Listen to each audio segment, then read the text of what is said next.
Et nous revenons avec l'actualité du Covid-19 et nous sommes avec le professeur Luc Montagnier. Bonjour. Bonjour. Et merci d'être avec nous. Faut-il le rappeler, vous êtes prix Nobel de médecine et c'est vous qui êtes à l'origine de la découverte du VIH.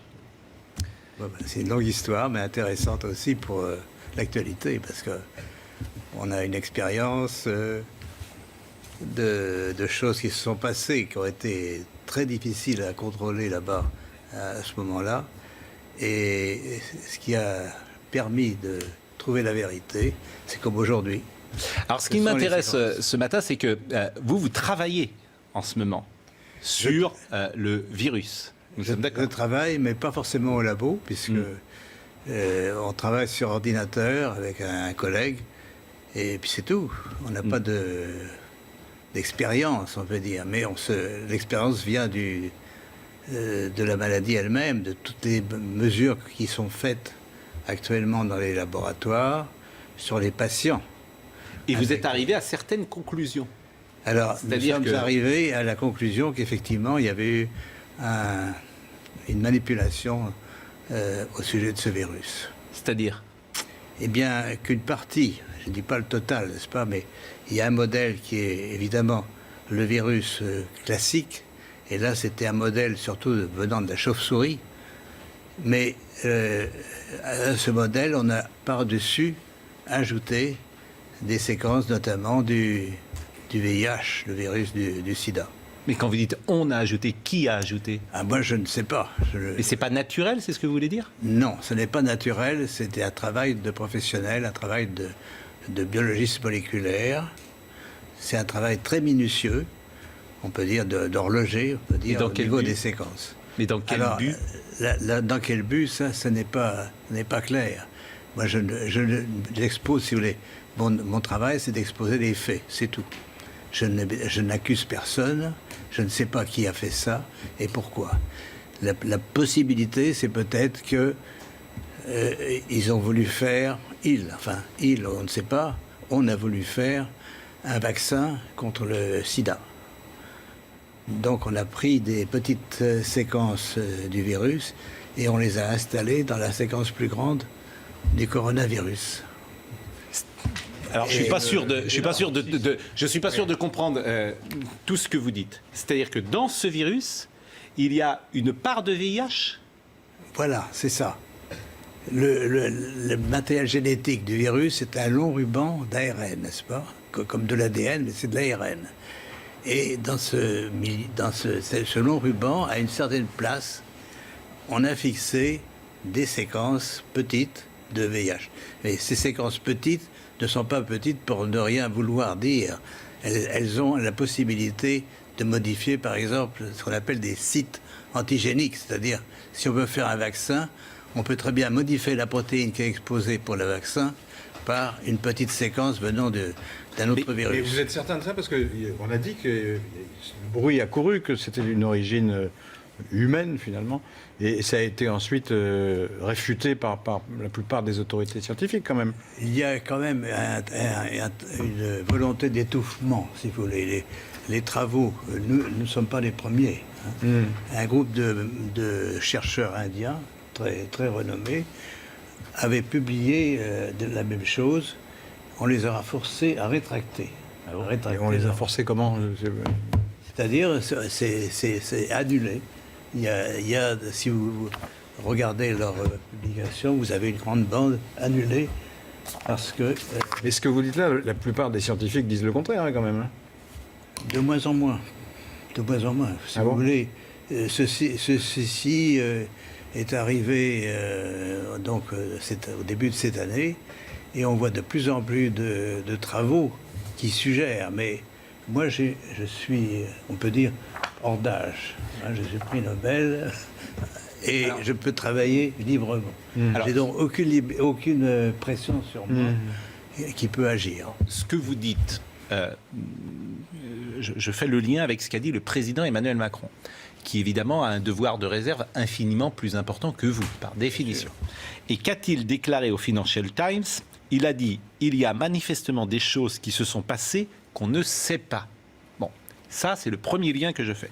Le deuxième lien que je fais, c'est avec Mike Pompeo, le chef de la diplomatie américaine, qui a dit « Nous menons une enquête exhaustive sur tout ce que nous pouvons apprendre sur la façon dont ce virus s'est propagé, a contaminé le monde et a provoqué une telle tragédie. » Et les États-Unis ne semblent pas exclure que le coronavirus provienne d'un laboratoire chinois à Wuhan et évoque une enquête pour faire la lumière sur son origine. Tout ça date des dernières heures. C'est le chef de la diplomatie américaine, Mike Pompeo, qui était interrogé mercredi soir sur Fox News, sur un article du Washington Post qui affirmait que l'ambassade des États-Unis à Pékin avait alerté le département d'État américain il y a 2 ans sur les mesures de sécurité insuffisantes dans un laboratoire de Wuhan qui étudiait les coronavirus chez les chauves-souris.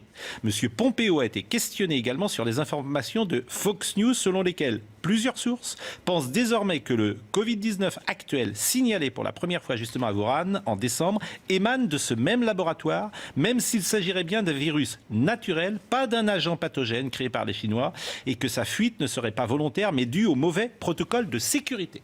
Voilà ce qui s'est dit. Mais bien sûr que il faut se méfier. Mais oui, les autres sources. j'entends bien. Et après, on vous interrogera sur la manière dont vous travaillez aujourd'hui pour arriver à ces conclusions-là. Bien sûr. Yvan Rioufol. Ce que vous annoncez est énorme. C'est une bombe nucléaire, si je puis dire. Mais je voudrais, pour bien être sûr d'avoir compris, cette trace de VIH ne peut pas résulter d'un croisement naturel, enfin, ou d'un croisement, en tout cas, entre espèces animales et humaines. Ça ne peut être que la main de quelqu'un d'autre, la main d'un homme. Absolument. Il y a dans cette affaire une concentration, si vous voulez.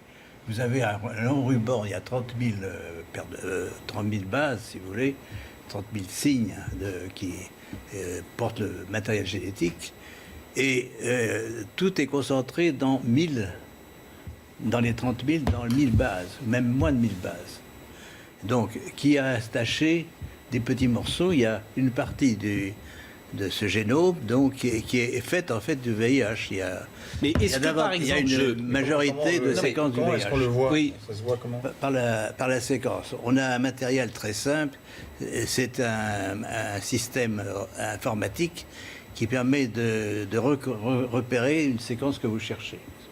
Non, mais si je dis, par exemple, pour que les choses soient claires, si je dis du VIH dans le Covid, est-ce que c'est exact ce que je dis là ? C'est exact, mais ça ne veut pas dire qu'il y a assez de VIH pour faire une grande protéine de VIH. Il y a assez de matériel pour modifier ce qu'on appelle un site antigénique, c'est-à-dire modifier un peu la protéine du coronavirus pour la faire reconnaître par le système immunitaire comme VIH. Mais les conséquences sur le VIH, qui est une maladie extrêmement grave et avec les conséquences que l'on sait, les conséquences pour ceux... Et alors là, moi, je fais très attention forcément à ce que je dis, parce que je pense à ceux qui ont eu le Covid-19. Et vous pouvez évaluer aujourd'hui les conséquences. Il serait intéressant de regarder, de voir s'il y a des anticorps produits chez ces patients contre le VIH, contre une protéine du VIH. Ça serait intéressant à faire. Et est-ce que, à votre connaissance, est-ce que vous savez si le professeur Raoult, qui est donc un des spécialistes mondiaux de cette affaire-là, a eu également ce traçage en vue, a diagnostiqué, si je puis dire, cette trace de VIH, et est-ce qu'il y a des médicaments qui peuvent y remédier ? Non, mais il y a eu des médicaments antiviraux, antirétroviraux contre le VIH qui ont eu un certain effet, mais enfin pas aussi bien que l'hydroxychloroquine. Donc ça a été abandonné maintenant. Et permettez une autre question. Tous les soupçons se tournent en effet vers la Chine. Et le président de la République a repris cette thèse, disant en tout cas que la Chine avait menti sur la gravité de l'épidémie, en tout cas au début, dès le mois de janvier. Mais est-ce que vous ciblez également la Chine et un laboratoire chinois dans le fait que cette sorte de terrorisme se serait produit ? Parce qu'en fait, là, on est dans un autre monde. On est dans le monde du terrorisme bactériologique. Pas terroriste, parce que ce serait pour créer un vaccin. C'est accidentel, c'est pas du terrorisme. Oui, voilà. Là, non, attendez, est-ce que ce serait accidentel ? Non, j'ai compris que c'était volontaire et non pas accidentel. Oui, mais vous avez dit un vaccin. Non, mais vous avez dit vous-même que c'était une volonté que d'avoir à associer deux. Oui, mais pas à des fins pas pour tuer les gens, si on peut dire. D'accord. Ça serait, j'ai bien compris, c'était pour créer un vaccin. Probablement, c'est pour faire contre le VIH. Pour faire, si vous voulez, seuls les gens qui ont fait ça pourront dire un jour la vérité, totalement. Mais alors, pardonnez-moi, mais ce que vous dites là, pardonnez-moi, mais ça a été attesté par d'autres Médecins, chercheurs, scientifiques, laboratoires, etc. Il y a plusieurs groupes qui ont fait la même chose, mais l'ont fait en, disons, un peu en catimini, enfin sans trop faire de bruit. Mais il y a plusieurs groupes, oui, ça circule, si vous Mais voulez. pardonnez-moi, parce que je pose toujours des questions. On fabrique ça en laboratoire. On veut fabriquer un vaccin contre le VIH. Bon, comment après ce vaccin il sort? Quoi, ce virus il sort? Comment il sort du laboratoire? Il est produit par le laboratoire. À ce moment-là, c'est ce qu'on appelle un recombinant. Ce virus est produit par le laboratoire chinois qui l'a trouvé ou bien d'autres laboratoires. Oui, mais comment dire, ils prennent des gens pour le tester. Comment il sort? Bien sûr, alors si on parle d'un... Là, c'est un autre sujet, c'est un vaccin contre le coronavirus. Non, mais je veux savoir comment il sort du laboratoire. Comment de la fabrication d'un vaccin contre le VIH, on arrive à une pandémie mondiale? C'est ce lien-là que je ne saisis pas. Parce qu'ils ont fait une construction donc, qui est un virus corona, un ARN de virus corona, et dans une petite partie de ce ruban, vous avez les séquences VIH, de telle façon qu'elles soient exposées, bien sûr, au système immunitaire. Donc la prédiction, c'est qu'effectivement, il y a des anticorps contre le VIH chez des patients infectés par le coronavirus. Ceci, on ne peut pas le démontrer. Oui, mais vous ne me dites pas comment il sort. C'est parce qu'on prend des patients et on va tenter de tester ce vaccin qu'on est en train d'élaborer et qu'après, il se diffuse comme ça. C'est ça que je ne saisis pas. Là, ça va prendre beaucoup de... On parle d'un vaccin en général à partir d'un coronavirus. Ça va prendre beaucoup de temps, effectivement. Il faut montrer d'abord des expériences chez les animaux, chez les souris. Oui, mais j'ai l'impression que et ensuite, j'ai l'impression que je me fais mal comprendre, en fait. Fabrication du vaccin dans le laboratoire. Fabrication. Nous sommes d'accord. Vous nous dites, effectivement, on cherche... le vaccin... vaccin contre le... Non, vaccin VIH, c'est comme ça. Le vaccin doit être atténué. C'est-à-dire, on peut soit traiter les mais j'entends bien, mais comment ça sort du laboratoire? Pourquoi les gens sont-ils infectés après? Parce qu'on le teste. Et je répète, enfin, c'est ce qui se dit un peu partout, c'est qu'il y a eu une fuite.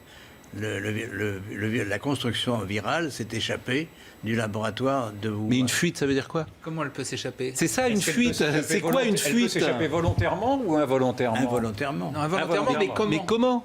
Ben, par quelqu'un qui a sans doute Quelqu'un été qui manipule vacciné, ce virus sans prendre trop de précautions. Non, mais je vous pose des questions puisque je suis tout à fait béotien dans ce domaine. Donc bon. C'est une supposition. D'accord. Et la manière dont vous travaillez aujourd'hui, vous semblez avoir des certitudes.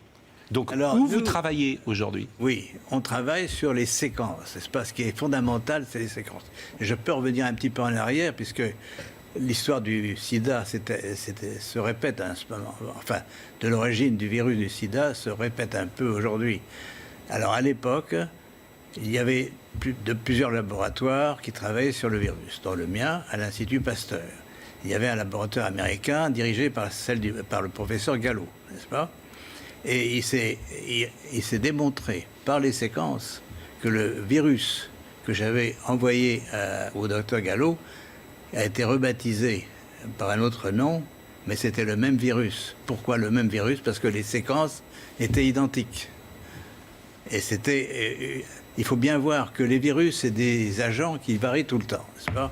Et surtout les virus avec de l'ARN, il y a toujours des mutations. Je vais y revenir parce que c'est très important pour l'explication de l'épidémie aujourd'hui.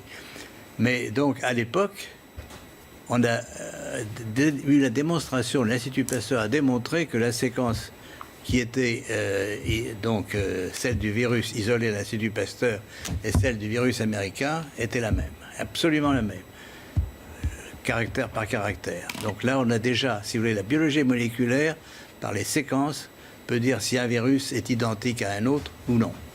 D'accord? Et donc, si vous avez une séquence étrangère dans le coronavirus, aujourd'hui, eh bien, vous la détectez facilement par ce qu'on appelle la bioinformatique, n'est-ce pas?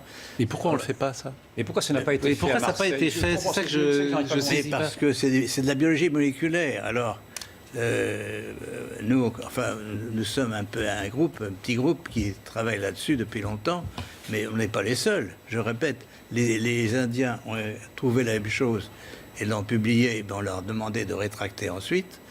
Mais quand vous dites c'est c'est mystérieux, qui ont ça. C'est qui ont. Qui demande à rétracter, qui a demandé aux Indiens de se c'est rétracter? l'éditeur de la revue. C'est l'éditeur de la revue. D'accord. Mais Oui, l'éditeur peut-être de qu'il la revue. considérait que c'était Non mais pas- pourquoi quelqu'un, En fait, ce que vous nous dites paraît simple, c'est-à-dire que comme il y a plusieurs séquences, hein, si j'ai bien compris, il y a plusieurs séquences dans ce virus.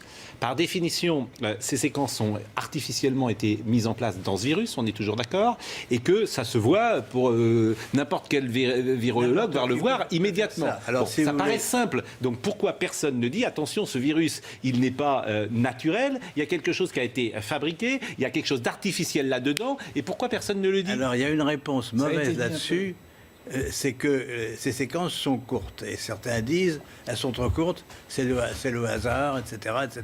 Ah, donc il y a une polémique sur la question. Il y a alors. une polémique sur la question. D'accord. Mais on répond tout de suite, parce que ces longueurs sont quand même des longueurs qui portent une information génétique. Contrairement à ce qui est dit, que c'est le hasard, c'est pas vrai. Et qu'est-ce qu'on appelle précisément une séquence pour un virus? Alors, une séquence, c'est la séquence des nucléotides, n'est-ce pas? Il y a 4 nucléotides différents. Ça, je suis pas beaucoup avancé. Un peu perdu là. Je suis pas beaucoup. Vous savez qu'on est tous- Je suis pas on est beaucoup tous codés, On avancé. est tous codés. Oui, non, mais si je comprends Oui. bien, il y a Alors ça. une discussion sur l'analyse de cette séquence, parce qu'il y a des gens Mais qui là, disent j'ai répondu à c'est ça. le hasard. C'est ça? J'ai répondu, c'est pas le hasard. Le hasard. Vous dites c'est pas le hasard, mais bon. Non, mais vous dites le contraire, mais il y a ce d'autres que qui vous disent êtes que c'est en le fait, hasard. ce que vous êtes en Non, train il y a de dire sur d'autres plateaux, effectivement, je reprends l'expression d'Yvan, c'est une bombe. Pourquoi? Parce que vous n'êtes pas n'importe qui. Vous êtes prix Nobel de médecine et vous êtes celui qui a découvert le VIH. Donc votre voix, elle porte.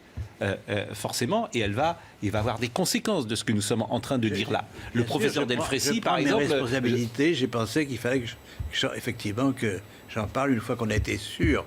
Si vous voulez, on a. et vous êtes sûr Et depuis professeur- combien de temps? Pourquoi n'en parlez-vous pas au professeur Delfrécy? Pourquoi n'en parlez-vous pas au professeur Raoult? Pourquoi ne vous Ah, mais renseignez je suis prêt à en parler. Mais pourquoi ne l'avez-vous pas fait dès à présent? C'est ça que je n'arrive pas non plus à comprendre. Si, c'est-à-dire qu'il y a un processus qui prend du temps. On a envoyé bien sûr des publications. Il y a déjà une publication hein, D'accord. dans une revue indienne, parce que je le répète, il y a une pression Cette énorme. publication indienne, elle date de quand? Elle date de quelques semaines. Quelques semaines. Oui.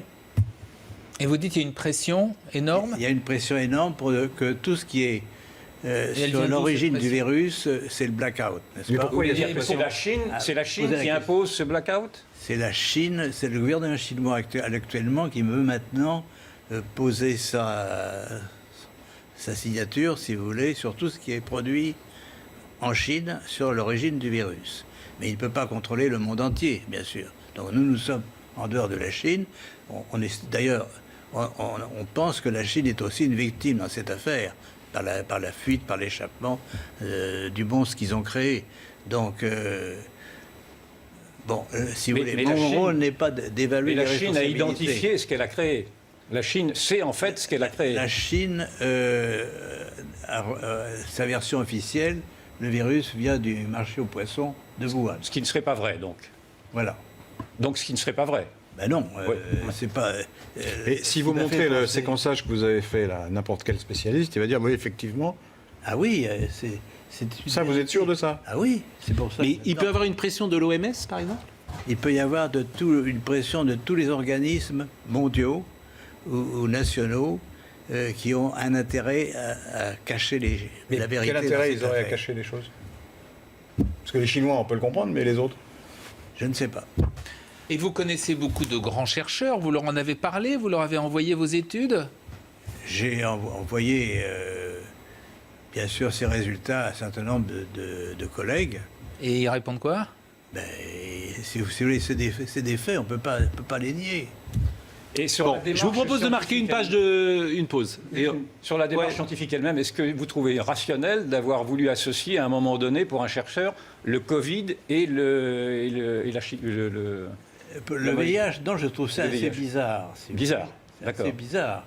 Parce que le VIH, c'est encore très dangereux. Ça n'a aussi. donc rien à voir, a priori, ça ne pouvait pas ça ne pouvait pas donner Mais quelque chose. les faits sont là. Les faits sont là, d'accord. on va D'accord. poursuivre et vous nous direz, parce que vous nous direz également si ce virus mute et évolue et s'il s'affaiblit. Et je pense que c'est Exactement. également ce que vous avez remarqué, puisque le virus aujourd'hui, il se déplace d'ouest en est.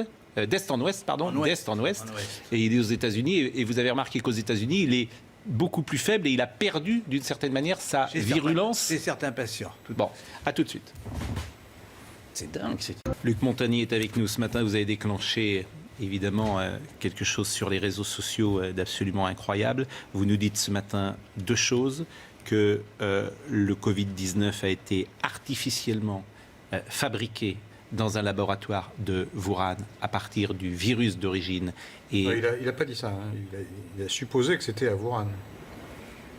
Il Non. n'y était pas à Wuhan, oui. non, mais Il a regardé voilà, c'est ce que, séquençage, en tout lui. cas, a Il été y a en tout cas dans un laboratoire. à Wuhan qui est capable de le faire. Voilà. C'est tout ce que je peux dire. Donc c'est ce que vous nous dites.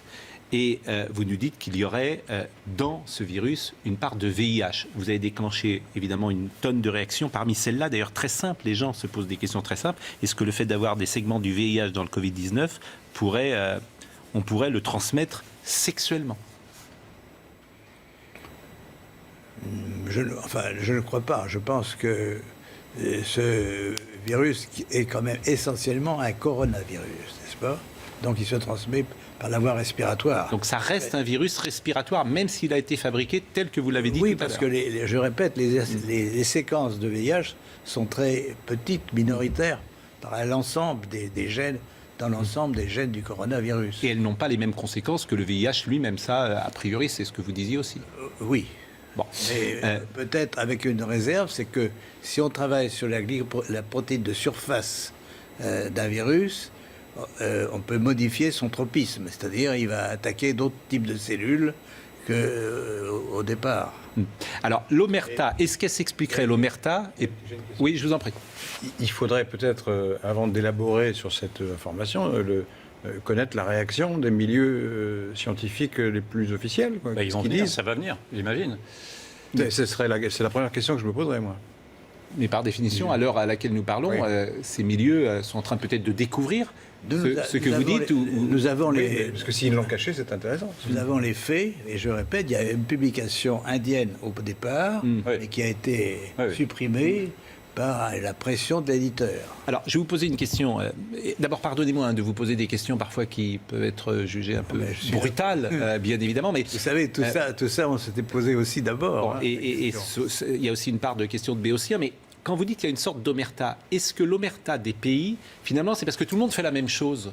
C'est-à-dire que tout le monde ferait dans son coin, parfois, sans le dire, des fabrications de vaccins de cette manière-là, où on prendrait un virus et puis on injecterait une autre séquence de virus, et que finalement, tous les laboratoires du monde font la même chose, et c'est pour ça les gens ne disent rien aujourd'hui. Est-ce que c'est possible, ça? Je ne sais pas si tous les laboratoires font ça, mais enfin, tout est possible. Hein. En biologie moléculaire actuellement, on peut faire toute construction nouvelle de virus que l'on veut. Non, mais a priori, ce genre de pratique est parfaitement interdite. On peut pas. Alors, À l'Institut Pasteur, par exemple, on peut pas faire ce qu'on veut. Absolument, absolument. Il y a des règles très précises. Mais est-ce que tout le monde suit ces règles dans le monde entier? C'est peu probable. Si n'est-ce vous pas me permettez, Je vous en prie, mais je vous en prie. Une observation, simplement, c'est que, à l'évidence, et en France et ailleurs, nous n'avons pas voulu rechercher les causes de ce qui nous arrive. C'est-à-dire que quand Donald Trump, par exemple, a dit que ce virus était chinois, il a été accablé en disant qu'il ne pouvait pas dire que ce virus était chinois parce qu'on n'en savait rien. Quand il y a eu ces rumeurs de dire que ce virus aurait pu sortir d'un laboratoire, parce que ces rumeurs-là, elles courent depuis maintenant 2 mois, tout le monde a crié aux fake news, et maintenant on n'ose même pas évaluer l'hypothèse de ce que pourrait être une guerre bactériologique. Vous m'avez dit que ce n'était pas envisageable. Je veux bien vous entendre, mais malgré tout, avec ces 2 dénis respectifs, de dire que ce n'était pas la Chine, puis que ce n'était pas un laboratoire, et maintenant d'entendre dire que ce ne serait en tout cas pas une guerre bactériologique, on peut aussi, enfin moi je peux douter, je vous entends bien en disant que ce n'était pas le but recherché, que c'était un vaccin au bout du compte, mais est-ce que l'on ne peut pas quand même réserver cette hypothèse également d'une guerre bactériologique qui aurait pu, qui peut exister, qui existe dans les scénarios, et qui aurait pu être établie également à Wuhan ou ailleurs? Enfin, mais je lis là par exemple qu'un laboratoire américain dit on a analysé les choses, ça a une origine naturelle. Donc il ne dit pas la même chose que vous. C'est un laboratoire qui a l'air assez sérieux. Sur les mots, parce que vous mettez un objet naturel dans un autre objet naturel. Ouais. Le VIH, c'est un objet naturel aussi. Ouais. Ouais. Oui, enfin, jusqu'à présent, un certain nombre d'autorités reconnues ont dit que c'était d'origine naturelle. Je veux dire, le monde va devenir... Je veux dire, moi, là, je partage pas tout à fait l'analyse d'Yvan, mais je reprends des éléments. Le complotisme existe, on le voit bien. Souvent, moi, je me bats, entre guillemets, contre le complotisme en disant laissons cela de côté. Mais si ce que vous dites est juste, le monde va devenir complètement parano et va ne plus croire évidemment en rien. Parce que si cette réalité, vous nous dites que c'est connu, qu'on met un mouchoir dessus, qu'une étude a existé. J'entends effectivement, je faisais le lien tout à l'heure, je l'ai dit, avec ce que dit Emmanuel Macron, qu'on peut, à la lumière de ce que vous dites, interpréter. Je rappelle cette phrase, manifestement, des choses se sont passées et on ne le sait pas. C'est une formule très douce, mais ce que dit les États-Unis, quand on vous écoute, on se dit, tiens, les États-Unis, ils sont au courant de ce que dit M. Montagnier. Bon, oui. Non seulement les États-Unis sont au courant, mais ils ont financé une partie des recherches faites dans le laboratoire de Wuhan. C'est publié. C'est dingue. Ça également. Donc c'est une affaire pas seulement chinoise, de toute façon. Oui. Alors, si on veut se rassurer quand même, puisque vous avez continué de travailler sur ce virus aujourd'hui, il a perdu, dites-vous, toute sa virulence et vous imaginez qu'il ne sera plus précisément dangereux ces prochaines semaines. Effectivement, ce qui est intéressant, si vous voulez, c'est que mon collègue mathématicien, Pérez, pense qu'il y a une sorte d'harmonisation des séquences de l'information génétique qui est portée aussi bien par nos propres chromosomes que par les virus. Donc, la nature n'accepte pas n'importe quoi. C'est-à-dire, on peut faire n'importe quoi à la nature, mais si vous faites une construction artificielle, elle a peu de chances de survivre.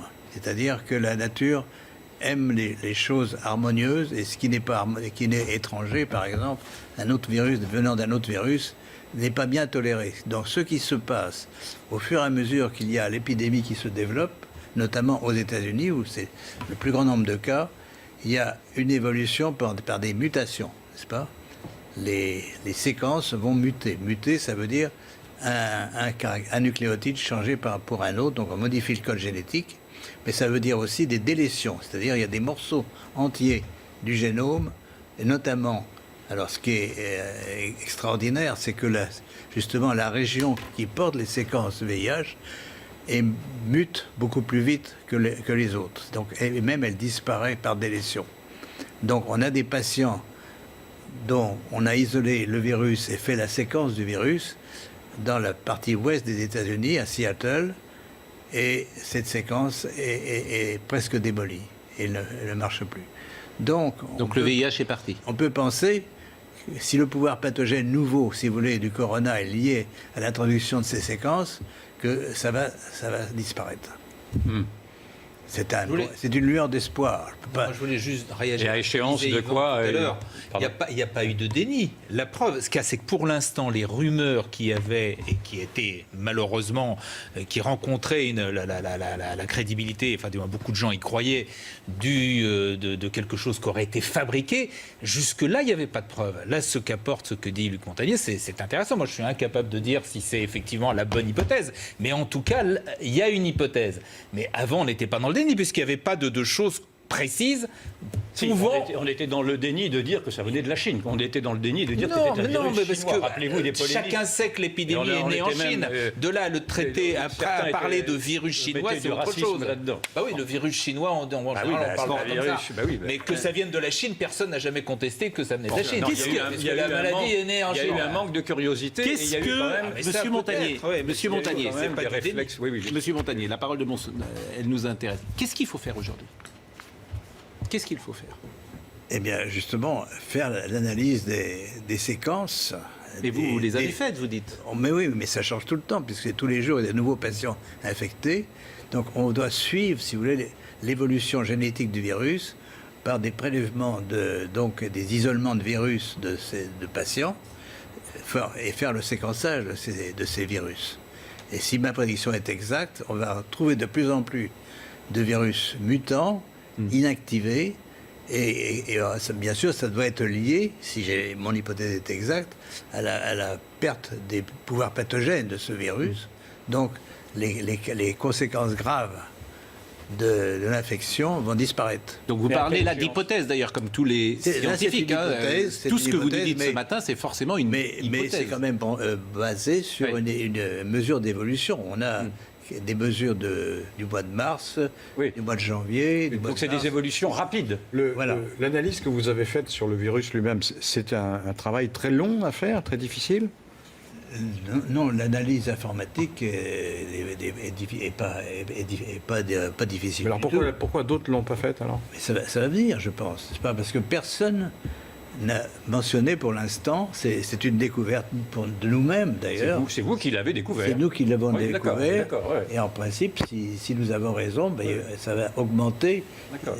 Le nombre de virus mutants va augmenter plus le temps Et passe. si j'ai bien compris votre raisonnement, vous nous avez dit d'ailleurs dans une très jolie phrase que la nature aimait l'harmonie. Oui. Et donc dans votre raisonnement, ce virus-là va se défaire assez rapidement, si je comprends. Exact. C'est Il ça. va perdre ses séquences. Mais rapidement, ça veut dire quoi rapidement?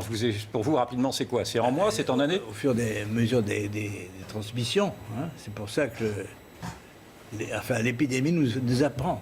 Évidemment, il est regrettable qu'il y ait cette épidémie. Donc il faut par tous les moyens, vous posez la question, par tous les moyens connus, il faut empêcher qu'elle se progresse. Mais aux États-Unis, là, c'est une véritable explosion. Il y a Et- maintenant 500 000 personnes qui sont infectées aux États-Unis. Est-ce que la contagiosité de ce virus est précisément liée à sa fabrication artificielle, selon vous? C'est possible, oui. C'est possible. Parce que la transmission est liée, si vous voulez, à l'association entre une protéine du virus et un récepteur sur les cellules. Et donc, plus le virus trouve de récepteurs sur ces cellules, plus il va pouvoir se coller et pénétrer, et donc transmettre l'information. Et quels sont les moyens pour lutter, selon vous, contre cette contagiosité? Le confinement est la bonne solution? Si vous voulez, moi j'ai une solution un peu d'avant-garde, parce que je travaille là-dessus pour d'autres raisons, c'est que les ondes peuvent modifier les fréquences, certaines fréquences d'ondes peuvent modifier la présence de ces séquences. Comme elles sont étrangères, peut-être on va pouvoir les distinguer du reste du coronavirus et les détruire d'une façon sélective. Là, c'est de la science-fiction pour l'instant. Et là, je ne peux la vérifier que si j'ai les moyens de le faire. Autrement, je pourrais... Les ondes, c'est-à-dire? Oui, parce que je ne suis pas sûr de comprendre. Qu'est-ce que vous appelez les ondes? Les ondes, ce sont des ondes électromagnétiques, n'est-ce pas? Qui pourraient séparer? Nous sommes environnés d'ondes électromagnétiques. Pourquoi ne pas utiliser une partie de ces ondes pour détruire des séquences sélectivement d'ARN ou d'ADN? Bon, c'est une possibilité, vraiment ce une n'est pas une hypothèse, certitude, une hypothèse. bien sûr. Mais est-ce que ce virus, ce nouveau virus, accélère les défenses immunitaires, pardon, je n'arrive pas à trouver le mot, accélère le fait que nous n'ayons plus les défenses immunitaires susceptibles de nous défendre, ou est-ce que ça n'a pas de rapport? Est-ce que cela éradique les défenses immunitaires ou pas? Alors, effectivement, moi je pense, si vous voulez, qu'on vit dans un environnement très différent de celui de nos ancêtres, et sans se rendre compte, enfin, on adore les ondes, on communique par les ondes tout le temps, n'est-ce pas? Mais il y a des projets encore de plus en plus importants pour que ces ondes soient encore plus autour de nous. Alors, je répète, et c'est un sujet à étudier, c'est pas le rôle des ondes. On a dit, par exemple, que la ville de Wuhan était très en avance pour l'installation d'antennes 5G, n'est-ce pas? Oui. 10 000 antennes sont dans cette région. Et donc, elles ont pu contribuer au pouvoir pathogène du virus. Ah d'accord. Mais merci. Malheureusement, alors c'est vraiment, on est déjà en retard. Non, mais j'ai une question. On est déjà en retard. Mais J'ai vu, là, je est-ce viens qu'on de peut lire avoir que- 5 minutes de plus? Je le demande d'ailleurs à Marine Lançon et peut-être à notre ami Jean-Marc Morandini. Est-ce qu'on peut exceptionnellement déborder un peu? Parce que c'est vrai que ce que vous nous dites est si important dans cette J'ai une question. séquence. Parce que je lis là dans le... C'est une fiche, je crois, que vous avez été contesté violemment par d'autres prix Nobel sur des thèses scientifiques. Il y a une pétition qui a été faite contre vous, c'est ce que je lis là. Hein. Ah, mais ça, c'est une autre histoire. C'est une autre histoire. Mais c'est frappant quand même que tous les prix Nobel se liguent contre vous. C'est pas tous les prix Nobel. Ouais, c'est- une partie, en tout cas. Il y a une partie, hein, c'est pas... Mais Non, mais pourquoi c'est- ils sont ligués contre vous alors? Parce que, si vous voulez, j'ai défendu les thèses de Jacques Benveniste sur la mémoire de l'eau. Ah oui, Et je ouais, bah, connais- ils ont je été continue. réfutés, non? Non, monsieur. Elles ont été. Ah bon? C'est pareil, il y a une sorte de voile. On empêche les recherches là-dessus. Benveniste, il a cherché longtemps, il n'a pas été empêché. Non, mais C'est que les gens ne croyaient pas à sa théorie, surtout. C'est pas tellement qu'il a été empêché. Si, enfin, il a été. Enfin, moi, je l'ai connu. Maltraité. Benveniste, lui. Il a été maltraité, on peut dire. Non, mais Laurent Geoffroy, la vérité, Oui. c'est qu'on ne peut pas apporter la contradiction à monsieur. Non, je ne me Montagnier. l'apporte pas. Je ne me permettrai à pas, nous, moi, de le faire. moi, Mais ce qui m'intéresse, je lis un voilà. article qui dit le contraire. Oui, Donc, voilà, c'est pour ça. mais c'est. Donc je m'interroge. J'entends bien. Donc je m'interroge. J'entends bien, mais on voit que dans cette séquence, beaucoup de médecins ne sont pas d'accord, beaucoup de scientifiques ne sont pas d'accord. Oui, c'est ce que je voudrais souligner. Et, voilà, et c'est Attention. pourquoi d'ailleurs vous étiez là ce matin. Ce que vous dites est ahurissant. Ahurissant. Disons-le.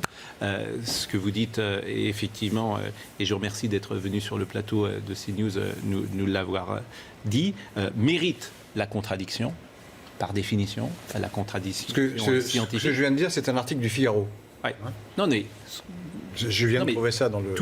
vous avez parlé vous-même d'hypothèse, et c'est ce mot aussi que je veux retenir, comme souvent les scientifiques avancent en parlant d'hypothèse, et malheureusement on ne peut pas continuer cette discussion, mais je ne doute pas que nous pourrons la poursuivre et vous entendre de nouveau. Ce qui vous permettez, le plus important, c'est pas l'origine, si vous voulez, c'est intéressant l'origine du virus, mais c'est surtout qu'est-ce qui va se passer maintenant pour nous tous. Oui. C'est la question que je vous ai posée Voilà, tout à l'heure. et je Et vous vous- réponds en partie, il y a une possibilité, une lueur d'espoir que cette épidémie disparaisse parce que le virus va s'autodétruire. Voilà. Mais est-ce qu'il faut s'attendre, et ce sera peut-être ma dernière question, à des pandémies de ce type régulièrement? Alors, il faut éviter absolument que ça se représente, ça se reproduise, c'est évident. Alors, donc, je crois que les règles, si vous voulez, éthiques des chercheurs, il faut que tout le monde les respecte. Et c'est des règles éthiques aussi pour les médecins. On ne tue pas par le traitement. Never. Non primum non nocere, je parle le latin. Et donc, ça, c'est vraiment fondamental. Et là, Bah, il- merci il y a beaucoup. une C'est faute- terminé, Il y a une faute on- éthique à vouloir associer les deux. C'est fini, Yvan. D'accord. On déborde déjà D'accord. de plus de 5 minutes. Non, mais Je vous remercie. c'est vraiment passionnant. Merci à vous de m'avoir. Mais bien sûr, c'est absolument passionnant. Votre question, vous l'avez posée, c'était quoi votre question que vous Est-ce disiez? qu'il y a une erreur éthique à avoir voulu associer le Covid au VIH? Je crois. C'était important, effectivement, d'entendre votre réponse. Vraiment, merci beaucoup, Monsieur Montagnier. Je vous remercie grandement. Merci à Marine Lançon. Merci à Annalisa Capellini qui était avec nous aujourd'hui. Merci à Stéphane Gallardo qui était à la réalisation, à Rémi, à Guillaume. Pardon pour ceux que nous devions recevoir dans ces dernières parties de l'émission, mais elle a été chamboulée. Merci vraiment à tous. Rendez-vous lundi. Merci, Monsieur Montagnier. Et que Jean-Marc Morandini me pardonne pour ces quelques minutes de débord.